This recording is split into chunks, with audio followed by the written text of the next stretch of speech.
जय श्री राम दोस्तों, कैसे हैं आप सब लोग। आपको मेरी कहानी कैसी लगी मुझे ज़रूर बताइएगा। मेरे चैनल को लाइक, शेयर और सब्सक्राइब करना बिल्कुल मत भूलिएगा, ताकि जैसे ही मेरी दूसरी वीडियो आए आप तक झट से पहुंच जाए। तो चलिए शुरू करते हैं। आज की कहानी का शीर्षक है गीता के प्रभाव से चुड़ैल भागी। कहानी कुछ यूँ शुरू होती है कि गीता के अध्ययन और श्रवण की तो बात ही क्या है, गीता को रखने मात्र से भी बड़ा महात्म्य प्राप्त होता है। एक सिपाही था। वह रात के समय कहीं से अपने घर आ रहा था। रास्ते में उसने चंद्रमा के प्रकाश में एक वृक्ष के नीचे एक सुंदर स्त्री देखी। उसने उस स्त्री से बातचीत की तो उस स्त्री ने कहा, मैं आ जाऊं क्या? सिपाही ने कहा, हाँ, तुम आ सकती हो।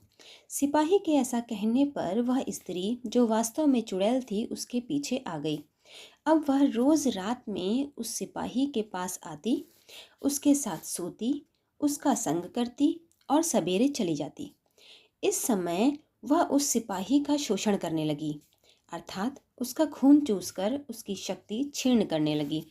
एक बार रात में वह दोनों लेट गए, पर बत्ती जलती रह गई थी। सिपाही ने उससे कहा कि तू बत्ती बंद कर दे। उसने लेटे लेटे ही अपना हाथ लंबा करके बत्ती बंद कर दी।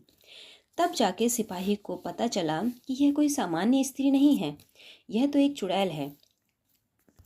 वह बहुत घबराया। चुड़ैल ने उसको धमकी दी कि अगर तू किसी को मेरे बारे में बताएगा तो मैं तेरे को मार डालूंगी।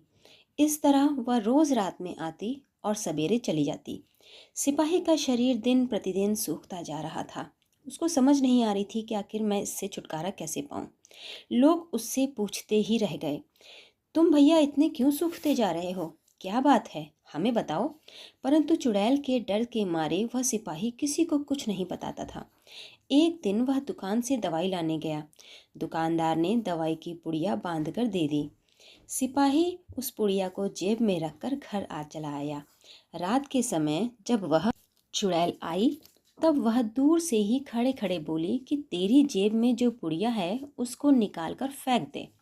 सिपाही को विश्वास हो गया कि इस पुड़िया में ज़रूर कुछ करामात है, तभी तो आज यह चुड़ैल मेरे पास नहीं आ रही है। सिपाही ने उससे कहा कि मैं पुड़िया नहीं फेंकूंगा।